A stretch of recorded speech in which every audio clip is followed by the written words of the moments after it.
Indonesia dikaruniai dengan beragam kekayaan. Salah satunya kekayaan bahasa ibu atau bahasa daerah. Badan Pusat Statistik mencatat hanya 19,9% populasi Indonesia yang menggunakan bahasa Indonesia sebagai bahasa sehari-hari. Ada lebih dari 16 juta orang yang tidak dapat menggunakan bahasa Indonesia, dan 22,8% dari mereka adalah anak-anak umur 5 hingga 9 tahun. Bahasa Indonesia masih mendominasi menjadi bahasa pengantar pembelajaran. Mengajar anak-anak dengan bahasa Indonesia yang tidak mereka mengerti menjadi tantangan dalam pembelajaran. Contohnya, kesenjangan komunikasi, kurangnya pemahaman, interaksi sosial yang kaku, dan hasil belajar yang rendah. Sebagai solusi, pemerintah telah mengatur dan memperbolehkan penggunaan bahasa ibu dalam pembelajaran, khususnya untuk pendidikan dasar. Ini sesuai dengan Undang-Undang Pendidikan Nasional Nomor 20 Tahun 2003 serta Peraturan Presiden Nomor 63 Tahun 2019. Guru-guru yang telah menyadari permasalahan ini menggunakan pendekatan campur kode atau code switching dalam pembelajaran.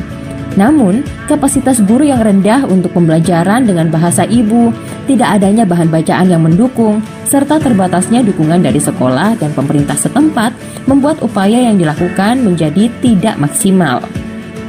Untuk merespon kendala pembelajaran tersebut, program inovasi bekerja sama dengan Yayasan Suluh Insan Lestari di Kabupaten Sumba Barat Daya, Provinsi Nusa Tenggara Timur untuk meningkatkan akses dan kemampuan literasi dan numerasi siswa kelas awal. Kegiatan ini dilakukan di 8 sekolah di daerah yang menggunakan bahasa Kodi dengan penyusunan bahan bacaan dan pembelajaran aktif dalam 2 bahasa menggunakan perangkat lunak Bloom. Rufina Kaleka, guru kelas 3 di SD Katolik Mata Kapuri, membagikan kisahnya selama mengikuti pendampingan program serta menceritakan tantangan yang ia hadapi beserta solusi dan dampaknya.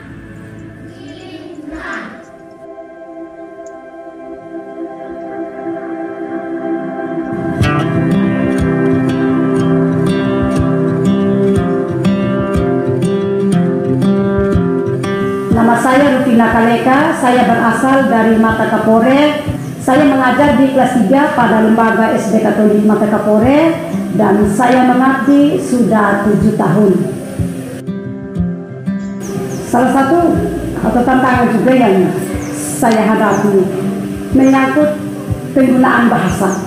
Nah, di sini masyarakat pada umumnya mereka itu memakai bahasa daerah. Padahal pembelajaran bahasa Indonesia itu menurut saya itu agak menyulitkan siswa. Mengapa menyulitkan siswa? Siswa tidak semua untuk bisa memahami proses pembelajaran yang berlangsung karena menggunakan bahasa Indonesia. Nah, seiring dengan tantangan yang kami alami, hadirlah inovasi yang memberi kesempatan kepada kami untuk mengikuti pelatihan berbasis bahasa ibu. Nah, dalam pelatihan itu kami membuat pembelajaran abjad dalam bahasa Kodi, menyanyi lagu huruf, ada permainan suku kata dengan papan suku kata, juga kita menempelkan huruf pada bola dan dilemparkan kepada siswa. Setelah itu siswa menjawab apa yang dilihat atau tertera pada tulisan tersebut yang tertempel pada bola. Artinya ini untuk bisa mendekatkan anak dengan guru. Bagaimana kita bisa membuat anak itu menjadi percaya diri atau termotivasi untuk bisa ikut belajar bersama dengan guru. Dan hasilnya membuat siswa merasa termotivasi karena keseharian mereka memakai bahasa ibu. Nah, proses pembelajaran bisa berjalan dengan baik dan siswa juga bisa memahami apa yang disampaikan oleh guru. Saya sudah bisa baca kata dalam bahasa Kodi dan bahasa Indonesia. Dalam takaatku bakuang Kodi. Saya sangat senang belajar karena ada pojok baca, buku bergambar, buku cerita, papan permainan dalam bahasa Kodi. Ia aku baca Kodi. Grek dengan guru dalam takaatu. Mantap. Pada saat ini kita tahu bersama bahwa suasana pandemi COVID-19 yang masih berkelanjutan ini juga menjadi kendala atau masalah bagi siswa. Siswa minat belajarnya menjadi semakin menurun, tetapi kami tetap menjalankan proses pembelajaran berbasis bahasa daerah, dalam hal ini bahasa coding, dalam kelompok kecil dengan tetap mentaati protokol kesehatan yang ada. Lebihnya lagi, kami merasa bangga ada perhatian dan inovasi. Kami diberi kesempatan atau dibagikan tablet pembelajaran yang bisa kami pergunakan dan memberikan kesempatan kepada siswa juga untuk bisa belajar bagaimana mempergunakan tablet pembelajaran tersebut. Nah, juga kepada orang tua siswa dan pemerintah, saya sangat mengharapkan pihak-pihak ini bisa mendukung dan memfasilitasi kami sehingga meningkatkan kemampuan mengajar.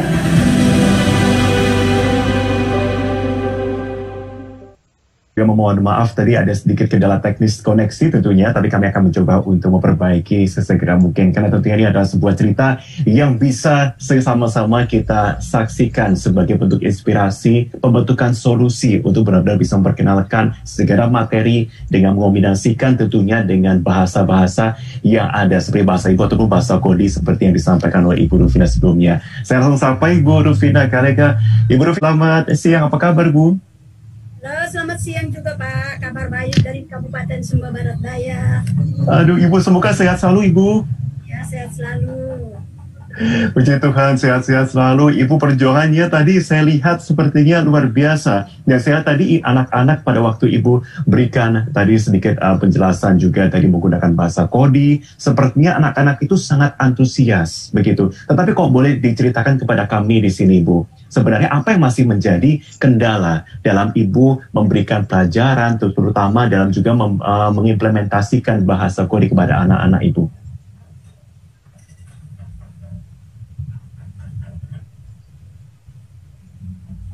Ya, silakan Ibu Rufina.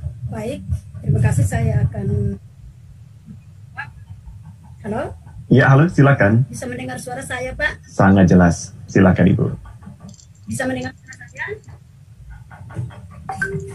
Baik, saya akan menjawab pada sesi pertanyaan pertama. Pengalaman saya selama menerapkan penggunaan bahasa kodi dalam proses pembelajaran, itu ada cukup kemajuan yang saya alami. Nah, pertama itu sebagian besar siswa sudah bisa membaca. Yang berikut, siswa juga sudah bisa merespon pertanyaan terkait materi yang diajarkan. Nah, selanjutnya, siswa dapat memahami proses pembelajaran dengan baik. Juga siswa sudah bisa memanfaatkan atau menggunakan alat media berupa tablet pembelajaran sehingga mereka diberi kesempatan belajar dan bermain. Nah, seiring dengan kemajuan yang saya alami pada lembaga SDK Mata Kapore, khusus kelas 3, itu masih ada sedikit kendala yang kami alami, yaitu kurangnya bahan buku atau bahan ajar dalam bahasa kodi. Dan ini juga mungkin menjadi perhatian kita bersama, sehingga kalau bisa untuk kedepannya diperhatikan, ditingkatkan lagi sehingga bisa dapat dimanfaatkan untuk meningkatkan kualitas atau mutu pendidikan anak. Oke, sudah kami catat. Saya bisa sampaikan untuk sesi pertanyaan pertama. Oke, berarti masih kurangnya buku-buku terutama untuk anak-anak di sana berarti Ibu ya. Oke, Ibu Rufina, tetapi kalau saya boleh ingatkan juga, kita kan sedang masa pandemi COVID-19 ya. Nah, apakah Ibu Rufina ini melihat ada penurunan kemampuan membaca atau pemahaman terhadap materi pelajaran dari siswa, misalkan terkait dengan bahasa pengantar, dan apa yang sudah Ibu lakukan untuk bisa kembali mengingatkan anak-anak itu untuk sama-sama, yuk kita belajar lagi? Baik, terima kasih Bapak. Saya akan menjawab lagi sesi pertanyaan yang kedua. yang saya alami selama masa pandemi, yang jelasnya itu tingkat kehadiran siswa menjadi menurun. Nah, dengan tingkat kehadiran siswa yang menurun itu akan menyebabkan kemampuan membaca atau minat baca siswa itu menjadi menurun juga. Nah, langkah sederhana yang saya bisa ambil untuk mengatasinya, saya membuat kelompok belajar di salah satu tempat untuk bisa mendampingi siswa belajar dengan sarana bahan ajar yang ada, seperti buku cerita dalam bahasa Kodi. Kalau bisa saya tunjukkan, Pak, ini Boleh. karya sendiri. Oke, di arah depan sedikit Ibu, karena tadi sedikit tertutup. Nah, betul. Jadi saya terlihat tadi gambarnya. Berikut ada media pembelajaran yang disediakan oleh inovasi yang kami bisa manfaatkan. Itu berisi cerita-cerita menarik dalam bahasa Kodi dan sarana belajar lainnya yang berada di sekitar lingkungan tempat belajar. Nah, dengan bahan ajar yang ada, saya juga bisa memanfaatkan untuk bisa mendampingi siswa belajar bersama. Siswa diberi kesempatan belajar dan bermain. Sehingga dalam hal ini siswa tetap memiliki kesempatan untuk belajar dan secara perlahan siswa bisa termotivasi kembali untuk memperbaiki dan meningkatkan kembali kemampuan atau minat baca siswa.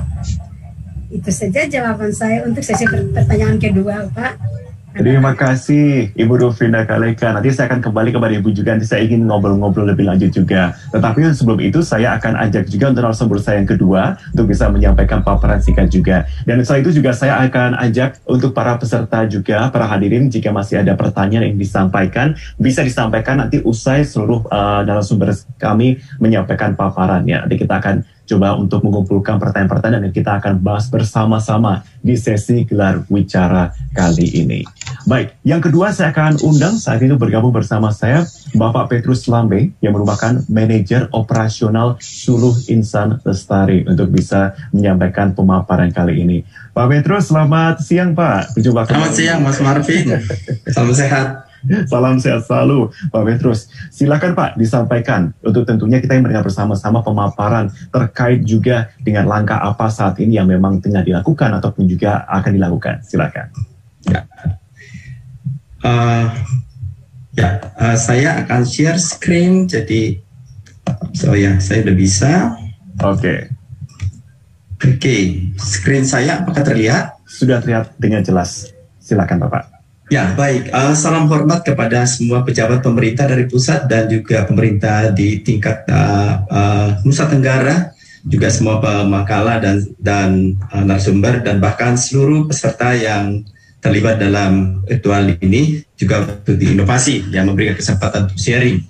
Tadi saya kira penjelasan tentang bahasa ibu, kenapa bahasa ibu, untuk apa dan apa manfaatnya sudah sungguh sempurna tadi disampaikan oleh sambutan Profesor Aminuddin tadi, Profesor Arif Rahman, juga Pak Mark, dan saya pikir juga dengan Pak Hiro tadi sudah sungguh memberikan kita wawasan tentang mengapa bahasa ibu. Nah, izinkan saya untuk sharing sedikit tentang pengalaman kami pada level praktikalnya di lapangan. Bagaimana memulai gitu ya, dalam satu bahasa, di mana kita tahu bahasa kita itu mungkin belum semuanya bisa ditulis gitu.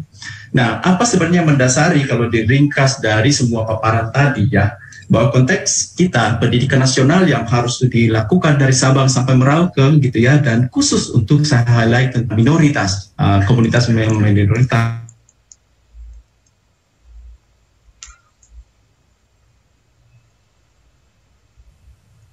Baik, Pak Petrus bisa diulang untuk pemaparannya.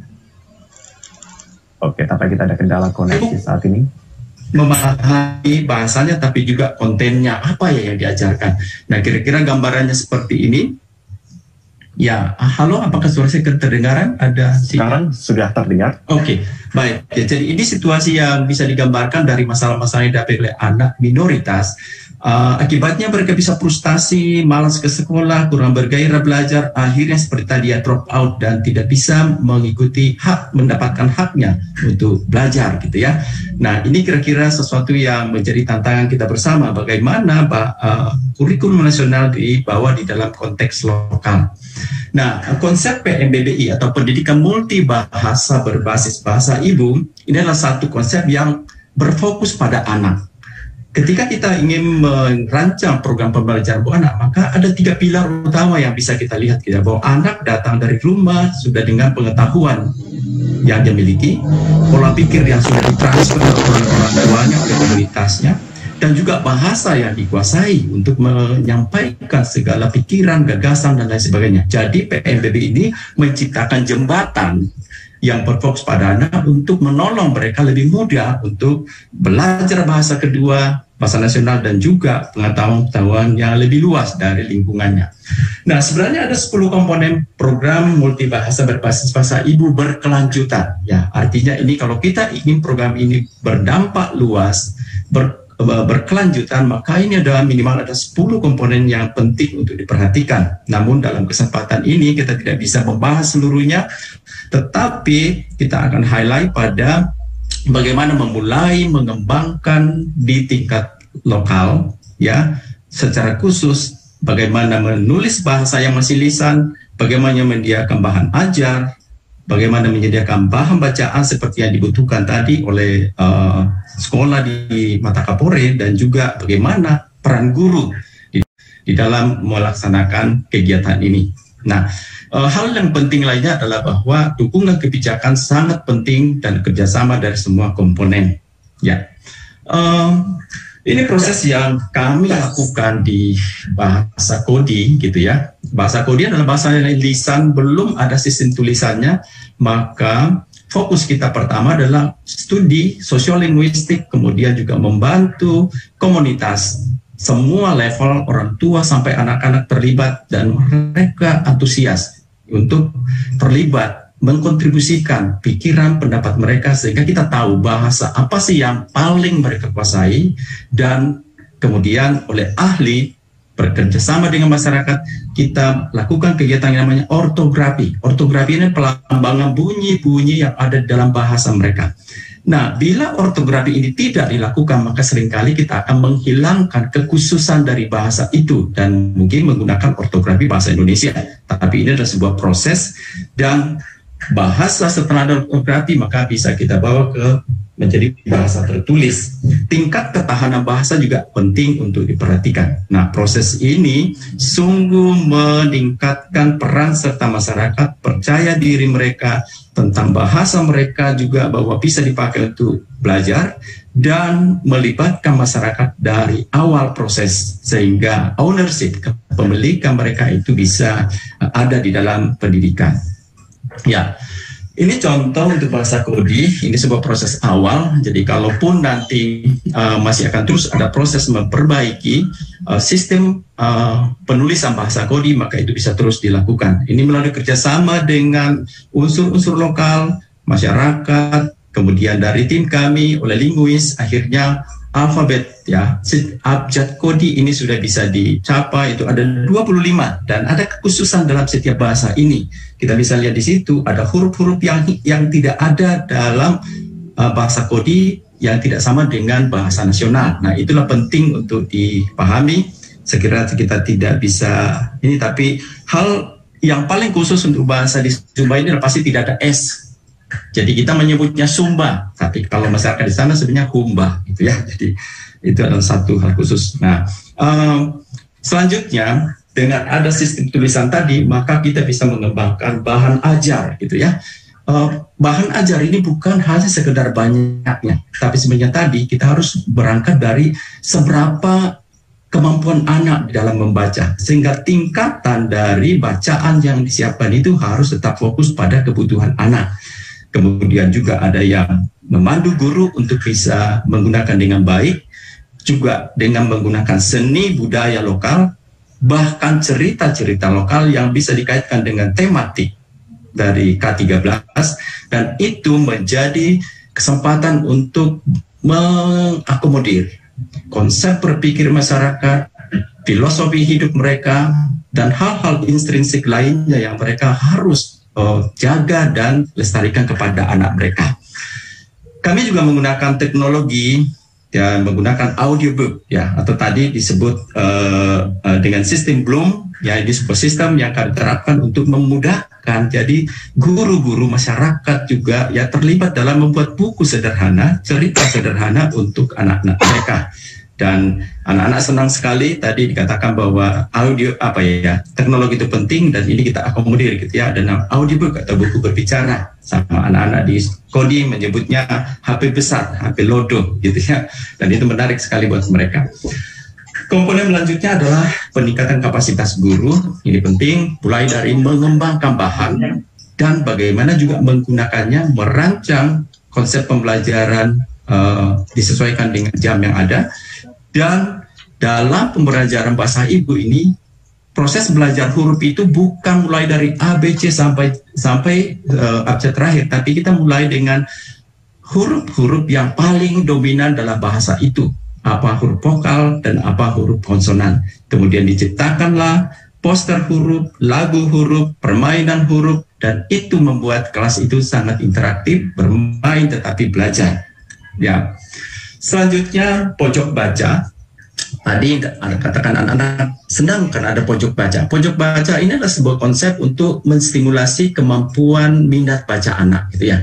Seringkali di sekolah-sekolah perpustakaan tersedia tetapi dikelola tersendiri, dan kemungkinan besar anak-anak kecil itu belum bisa berani untuk mengakses perpustakaan. Nah, dengan ada kelas yang konsepnya literasi, itu ya, literate ini, maka anak-anak akan setiap saat bisa bersentuhan dengan buku yang akan menstimulasi pikiran dan kemampuan minat baca mereka.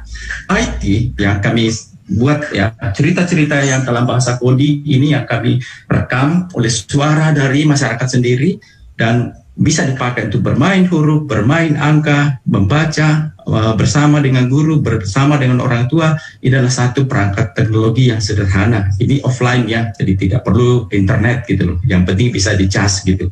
Nah, satu pengalaman menarik bersama dengan anak ini, bahwa kepekaan IT itu mereka sangat kuat. Saya coba masuk ke kelas 2 di Kodi, dan mereka sama sekali tidak ngerti bahasa Indonesia, dan alat ini saya letakkan di meja dan mereka ambil, dan akhirnya mereka bisa mengoperasionalkan dan bisa bermain dalam waktu yang singkat. Jadi sangat-sangat penting untuk kita pahami itu, bahwa generasi milenial ini punya kepekaan tentang teknologi yang bisa kita gunakan. Nah, apa yang menjadi kesimpulan dari praktek sederhana ini? Bahwa kalau kita ingin mendorong bahasa lisan digunakan, bukan PMBB itu bukan hanya sekedar menerjemahkan, tetapi sebenarnya mendesain konsep pembelajaran yang mengakomodir hal-hal penting yang diajarkan kepada generasi mereka. Dan ortografi itu adalah sesuatu yang sangat esensial untuk dilakukan supaya ciri khas bahasa itu bisa dipertahankan. Yang kedua adalah guru dan masyarakat bisa terlibat bersama-sama. Ternyata kapasitas mereka bisa untuk menjadikan bahan literasi sederhana untuk sekedar belajar membaca menulis. Kemudian ketika bahasa sudah ditulis, maka itu ketahanannya meningkat, ya, dari bahasa lisan ke tulisan, dan bisa semakin kuat untuk didokumentasikan dan menjadi bahasa yang kuat digunakan di dalam pendidikan. Nah, hal yang sangat penting untuk memperkuat ini adalah kebijakan, baik pada level praktisinya, seperti penempatan guru gitu ya di SD kelas kecil yang membutuhkan orang-orang yang sebenarnya bisa mengerti bahasa budaya lokal mereka, dan juga dari pentingnya ada aturan yang lebih spesifik. Tadi makronya sudah ada, bahwa di dalam sistem pendidikan, dalam undang-undang kita sudah tersedia yang memayungi itu. Tetapi mungkin di level daerah, kalau sekiranya ada perda misalnya, yang bagaimana aspek budaya, bahasa, dan konsep pembelajaran ini diakomodir, maka dengan sendirinya akan mendukung pendidikan multibahasa ini berjalan semestinya. Dan keuntungannya tadi sudah besar sekali, banyak yang disampaikan oleh pembicara sebelumnya, bahwa tidak hanya membantu anak untuk mudah belajar, tetapi yang penting adalah kebanggaan kultural, jati diri, konsep diri mereka, percaya diri mereka akan ada, Dan itulah yang bisa kita pakai untuk menyeimbangi pengaruh global yang tidak bisa kita hindari. Jadi kami berharap bahwa kesempatan ini akan menolong kita semua untuk bisa mendukung dengan peran berbeda di dalam memberikan hak anak terhadap pendidikan yang tidak ada yang tertinggal. Terima kasih, Mas Martin. Terima kasih Pak Petrus untuk pemaparannya. Saya lihat ada poin yang sangat penting sekali untuk bisa kita highlight di sini. Di antara seperti komponen ataupun 10 komponen PMB BBI berkelanjutan yang bisa menjadi penjembatan dari sejumlah konsep ataupun juga penerapan di lapangan. Tapi kalau saya boleh follow up question, Pak Petrus, dengan pengalaman 30 tahun dalam dunia pembangunan yang 9 tahun diantaranya bekerja dalam area bahasa ibu ini, apakah menurut Anda 10 komponen PMB BBI berkelanjutan yang telah disampaikan tadi sudah sepenuhnya terpenuhi di Indonesia atau masih ada yang perlu untuk dibenahi? Silakan Pak Petrus. Pertanyaan sangat kritis ya, dan itu buat kita semua sebenarnya gitu ya, bahwa tadi ada satu statement saya lupa Pak Apia tadi siapa yang menyampaikan bahwa sebenarnya kita terlambat gitu ya untuk memulai bagaimana konsep bahasa ibu ini diimplementasikan, karena kita adalah negara multilingual, bayangkan dengan 900-an lebih bahasa gitu ya. Nah, tetapi ya memulai sekarang itu masih tetap positif. Nah, 10 aspek tadi itu ya bisa berangkat dari starting yang berbeda untuk setiap bahasa. Misalnya bahasa yang sudah ada sistem tulisnya itu kan sudah akan mudah sekali untuk dikembangkan bahan-bahan bacaannya gitu ya.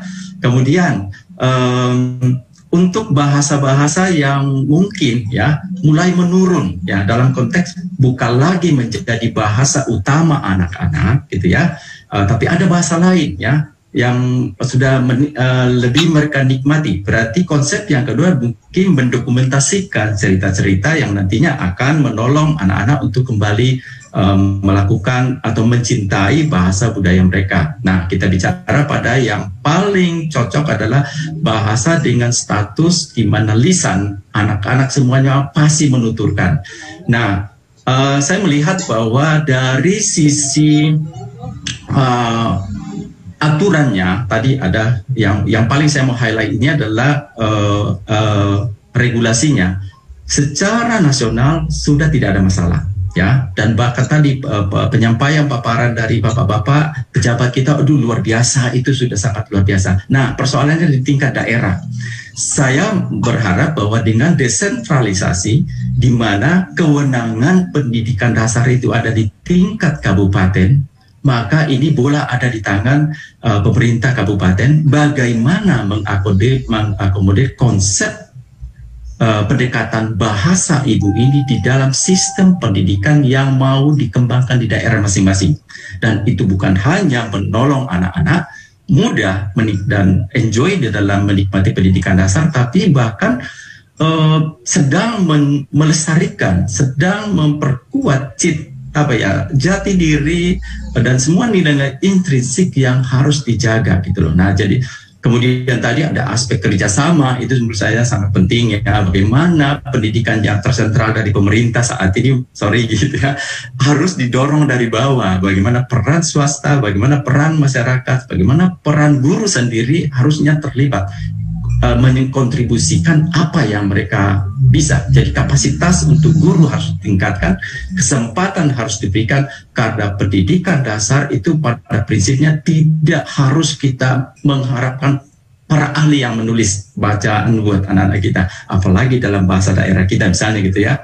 Jadi kita yang paling tahu, dan hal-hal itu yang harus distimulasi di guru-guru, sehingga bukan selalu mengeluh kami nggak punya buku. Maaf tadi Bu Kaleka ya, kami nggak punya alat. Harusnya bisa ditemukan dalam konteks lokal kita, karena kita memiliki banyak kemampuan untuk cuma belum diberdayakan gitu ya. Nah, saya pikir itu yang paling penting ya. Jadi pengembangan bahan, peningkatan kapasitas, tapi harus didukung regulasi juga yang bisa sesuai dan mempercepat implementasi PMBB yang bermuara pada ini hasil yang lebih maksimum terhadap pendidikan buat anak-anak gitu. Ya. Baik, sudah kami catat poinnya. Terima kasih Pak Petrus. Ya, betul Mas Fandi. Ya. Diperlukan sekali untuk saat ini, terutama kolaborasi antara pemerintah daerah juga dengan masyarakat dan juga setingkat lainnya. Karena tentunya semangat yang sangat baik ini juga harus sinkron begitu ya, tentunya dengan untuk bisa mendukung sistem pendidikan kita lebih baik lagi, sarana lain pun juga bisa terfasilitasi semuanya. Terima kasih Pak Petrus. Selanjutnya, baik para hadirin, saya akan ajak Anda untuk bisa menyaksikan juga tadi, jika sebelumnya saya sudah ajak Anda untuk menyaksikan pemutaran video cerita dari Sumba Barat Daya, sekarang saya ingin ajak Anda untuk menyaksikan pemutaran video dokumenter cerita dari Sumba Timur. Kita saksikan bersama berikut ini.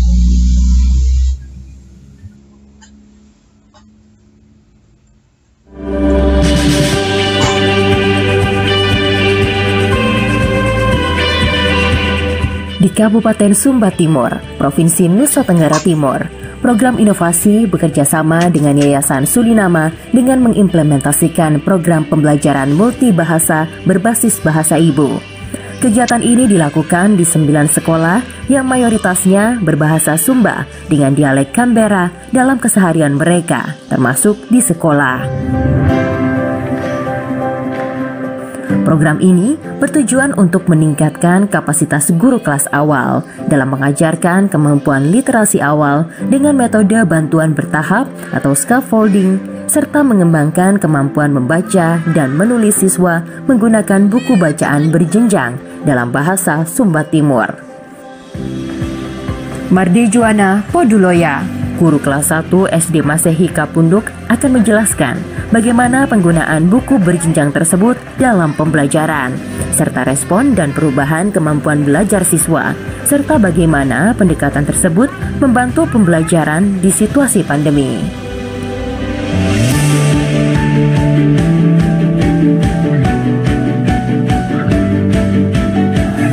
Nama saya Marti Juana Poduloya. Saya mengajar di SD Masehi Kapunduk kelas 1. Lama mengajar 17 tahun. Kendala yang kami alami, yang kami hadapi, ditambah lagi saat pandemi sekarang ini, kami guru-guru harus pergi ke rumah untuk memberikan tugas kepada anak-anak. Ditambah lagi saat kami ke rumah, anak-anak tidak ada di tempat. Itu merupakan kendala juga bagi kami mencari waktu luang lagi untuk menemui anak-anak. Saya secara pribadi tidak memiliki kendaraan pribadi, apalagi teman-teman yang lain. Juga bagi anak-anak kami yang jauh. Selain itu, hal yang paling dominan di dalam pembelajaran yaitu anak-anak keseharian mereka menggunakan bahasa ibu. Saat sekarang ini di masa pandemi, anak-anak sering banyak di rumah. Karena mereka sering banyak di rumah, juga sering bermain, lupa belajar, dan orang tua juga kurang mempunyai waktu. Nah, di sini merupakan kendala juga bagi kami karena kami mengajar menggunakan bahasa Indonesia. Kami guru-guru di SDM Kapunduk belum mempunyai kemampuan khusus di dalam penggunaan metode, media pembelajaran atau strategi di dalam menggunakan bahasa ibu. Ini kaki kakak. Ini kaki Kiki.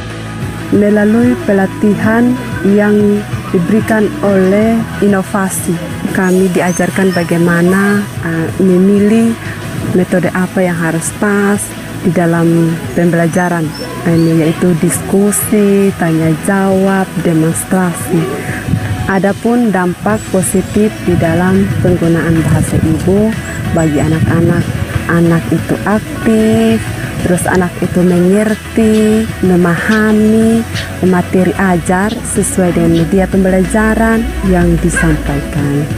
Menurut saya ini sangat cocok metode pembelajaran menggunakan bahasa ibu, karena banyak sekolah-sekolah yang ada di pedesaan yang menggunakan bahasa ibu.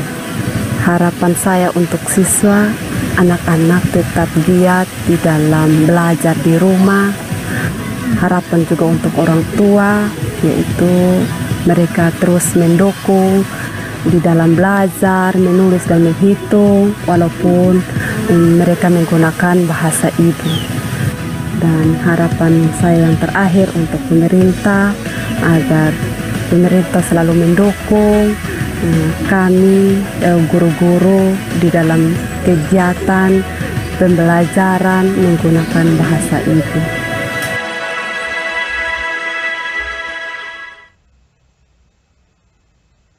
Bersama video dan juga pengalaman dari Ibu Mardi yang sudah berpengalaman lebih dari 17 tahun dan juga pengalaman dari Ibu Mardi yang sudah berpengalaman lebih dari 17 tahun dari Ibu Mardi ya, kurang lebih ya. Saya sapa dulu Ibu Mardi Juwana Podulo ya. Apa kabar Ibu? Puji Tuhan, kabar baik Pak. Puji Tuhan, kabar baik juga ya. Terima kasih tadi Ibu Mardi sudah membagikan ceritanya untuk kami semua dari Sumba Timur. Tetapi kalau saya boleh tanya Ibu, dari tentunya pengalaman yang sudah Ibu lakukan dengan mengenalkan menggunakan bahasa Ibu juga dan pembelajaran, kemudian mencoba untuk mengkomunikasikan juga ke bahasa Indonesia, apa hal yang Ibu peroleh setelah menerapkan penggunaan bahasa Ibu dalam pembelajaran ini? Terima kasih atas waktu dan kesempatan. Di sini saya sedikit bercerita pengalaman. Kalau kita sendiri sudah tahu bersama tentang keadaan anak-anak kita, apa yang lagi yang disampaikan oleh pembicara terdahulu mengenai anak-anak yang ada di pedesaan dalam keseharian mereka menggunakan bahasa ibu di rumah, sehingga pada saat mereka masuk di SD kelas 1, untuk kami guru menyesuaikan dengan kondisi anak dengan menggunakan bahasa ibu sebagai bahasa pengantar dan memungkinkan anak itu mengerti, memahami konsep yang disampaikan atau yang dipelajari.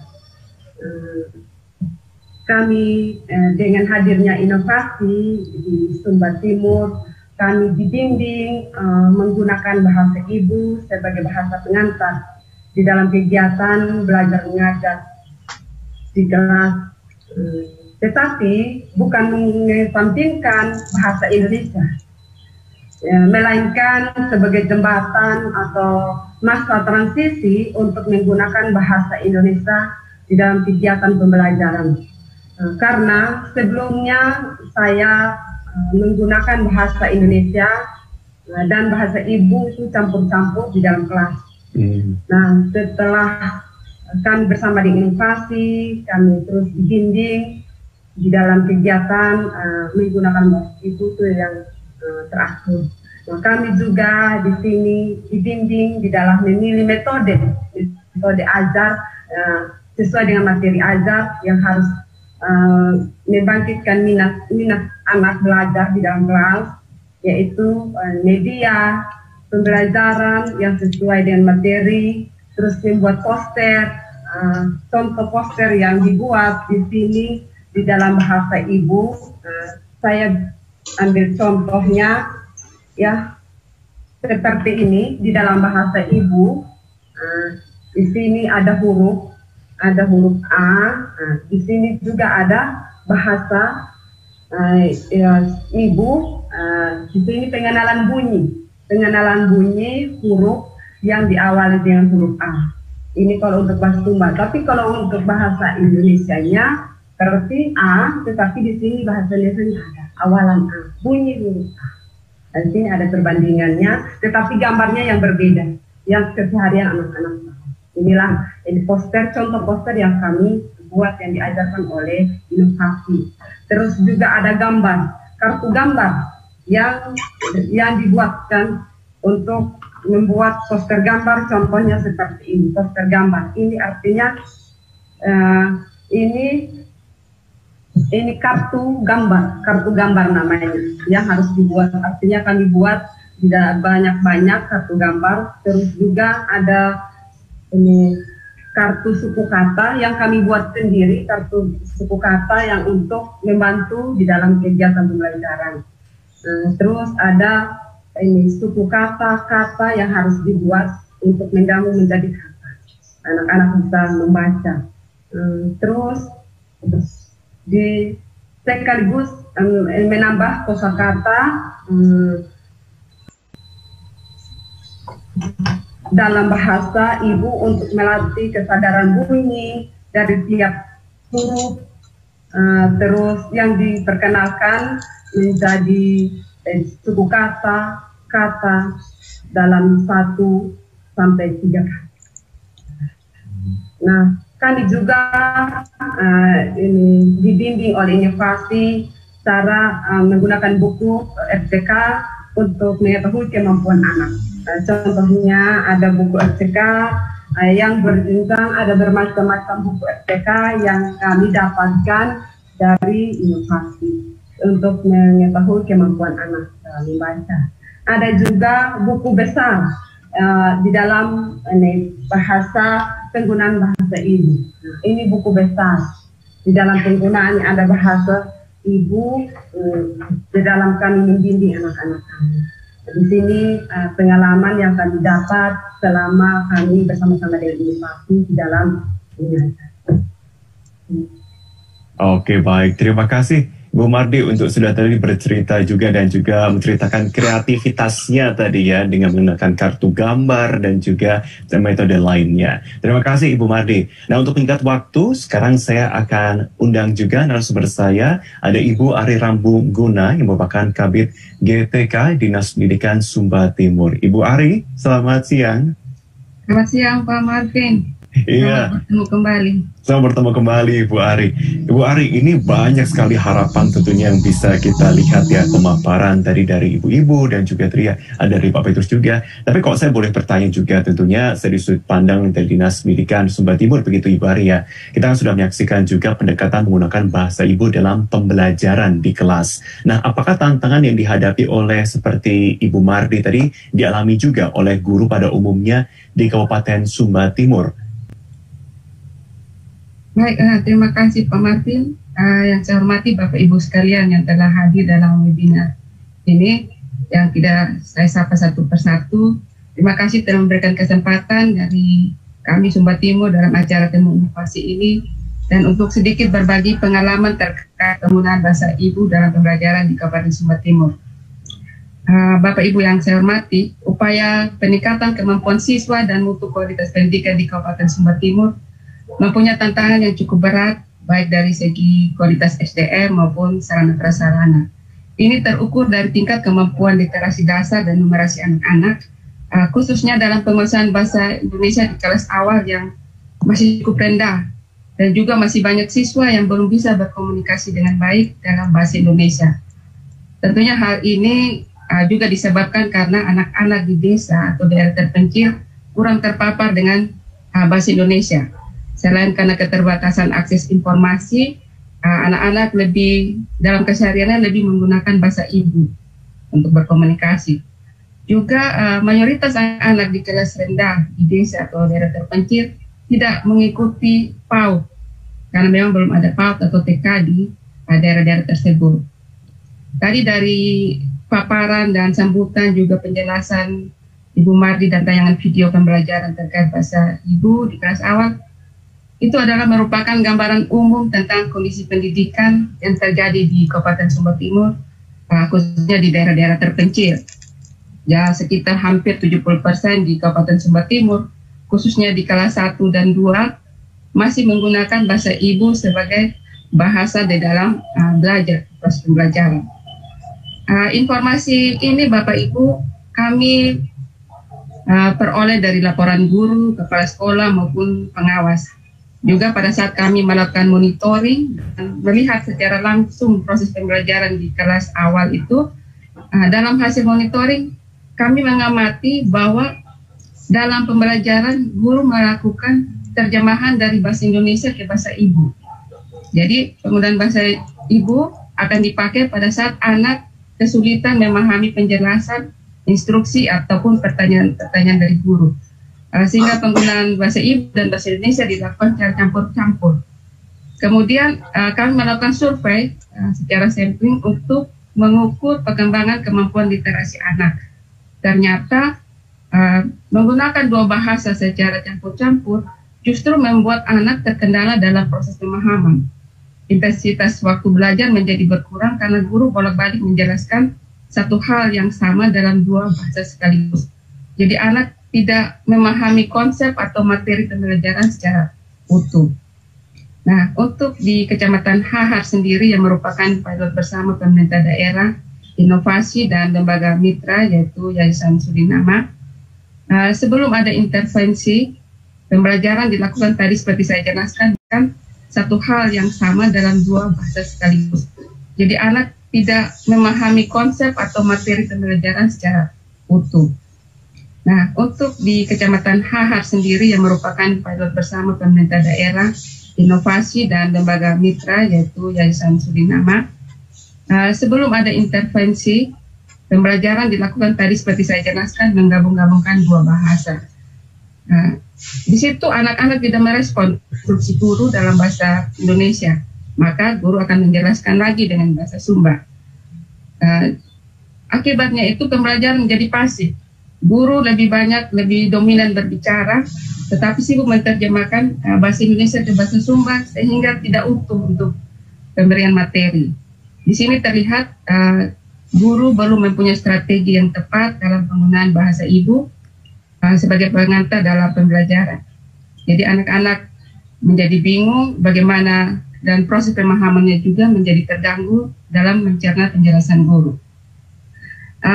Ini merupakan fakta sekaligus tantangan di lapangan yang kami peroleh terkait dengan pelaksanaan pembelajaran di kelas awal.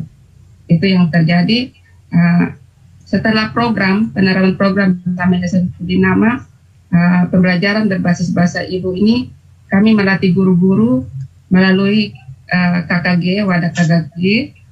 Di situ kami merekrut fasilitator dari guru, kepala sekolah, dan pengawas untuk dilatih, kemudian jadi fasilitator di KKG. Nah, guru dilatih dalam metode dan strategi pembelajaran yang tepat untuk menggunakan bahasa ibu sebagai bahasa pengantar dengan strategi 50% dalam pembelajaran. Jadi awalnya guru menggunakan bahasa ibu untuk menjelaskan penjelasan dan pengenalan suatu konsep secara utuh dengan bahasa ibu. Kemudian setelah mendengarkan konsep pembelajaran, guru kemudian meminta anak-anak untuk menerapkan konsep itu dengan menggunakan bahasa Indonesia. Baik. Tentunya hal ini dilakukan disesuaikan dengan tingkat kemampuan anak-anak. Tadi sudah diberikan contoh oleh Ibu Mardi sendiri, dan sebagai bahasa transisi, bahasa Indonesia dipakai untuk menuliskan atau mengerjakan pertanyaan-pertanyaan dari guru dengan tema yang sama, dan anak belajar menulis dalam bahasa Indonesia. Jadi dengan menggunakan strategi pembelajaran bahasa ibu, kita tidak mengesampingkan bahasa Indonesia, tetapi secara bertahap melatih anak-anak menguasai bahasa Indonesia dengan benar. Harapannya di kelas-kelas lebih tinggi anak-anak sudah bisa menggunakan bahasa Indonesia, sehingga pemahaman anak menjadi lebih berkembang dan siap untuk memasuki jenjang yang lebih tinggi. Okay. Juga mampu menyerap sumber belajar yang semuanya tersedia dalam bahasa Indonesia. Seperti itu, Pak Martin. Baik, Ibu Ari, singkat saja kalau melihat dampak yang dihasilkan, apakah Dinas Pendidikan Sumba Timur juga sudah melakukan upaya untuk penyebarluasan pendekatan pembelajaran dengan bahasa ibu ini? Dan apakah sudah tertuang dalam perencanaan program dan penganggaran, Bu? Ya, setelah kami melihat praktik baik yang dilakukan di Kecamatan Hahar, Pak Martin, Bapak Ibu sekalian, dari pemerintah daerah sangat meresponnya dengan baik. Memang belum sampai terhadap pembelajaran berbasis bahasa ibu, tetapi untuk kegiatan peningkatan literasi dasar, pemerintah daerah mulai tahun 2018 untuk menganggarkan anggaran untuk penguatan KKG untuk literasi dasar 2018-2019, dan sebenarnya di tahun 2020 sudah dianggarkan sekitar 1,9 M, termasuk untuk scale out kegiatan PMBB ini. Tetapi karena kita masuk pada kondisi pandemi, kemudian ada refocusing anggaran dan pembatasan tatap muka, kegiatan ini tidak kami lanjutkan lagi. Nah, seperti itu. Padahal kalau kita melihat Pak Martin, dampak setelah penerapan program ini, sebelumnya waktu kami survei awal di HH ini, sekolah-sekolah itu hampir tidak terlihat kelas literat. Dinding-dinding kelas juga hanya kosong, hanya ada gambar presiden, wakil presiden, ataupun gambar pahlawan. Hasil kerja siswa itu hampir tidak terlihat dan maupun alat peraganya pembelajaran sangat minim. Tetapi setelah intervensi program, guru dilatih, kemudian ada pendampingan implementasi oleh fasilitator, terlihat perubahan yang baik. Jadi sudah ada pajangan media belajar, terus ada hasil belajar siswa yang dipajang dan itu dibuat setiap periode. Jadi ada terukur anak ini dari sebulan, 2 bulan, 3 bulan akan terlihat di situ. Dan anak-anak menjadi lebih aktif dalam proses pembelajaran. Seperti yang sudah disampaikan lewat ilustrasi Pak Aminuddin tadi, anak-anak bisa menyampaikan pendapatnya dalam bahasa ibu dengan jelas dan tidak ada paksaan harus memakai bahasa Indonesia. Itu sangat membantu di dalam pelaksanaan KBM itu sendiri. Terkait dengan anggaran lagi, kami memang untuk kondisi sekarang, anggaran untuk kegiatan ini sangat terbatas untuk penguatan kapasitas. Tetapi sekarang ini Sumba Timur, juga kesempatan saya mengucapkan terima kasih kepada Mendikbud dan Inovasi. Kabupaten Sumba Timur telah menjadi sasaran program organisasi penggerak, sama bekerja sama dengan Yayasan Suriname untuk program baca tulis kelas rendah berbasis bahasa ibu dengan buku ramah cerna kata dan buku berjenjang di 50 sekolah di 6 kecamatan wilayah timur. Nah, begitu juga dengan Inovasi dan ada POP lain, Yayasan Terampil, Yayasan Nusantara Utama Cita yang fokus pada literasi, numerasi dan pendidikan karakter. Di sini kami berharap akan mendukung bantu Dinas Pendidikan atau pemerintah daerah Sumba Timur sehingga peningkatan mutu pendidikan ini bisa berjalan dengan baik sebelum masa pandemi. Baik. Apalagi pandemi ini kan tantangan baru lagi buat guru-guru sekolah. Tadi Bu Mari jelaskan untuk wilayah yang kecamatannya zona hijau, guru melakukan pembelajaran di titik-titik kumpul.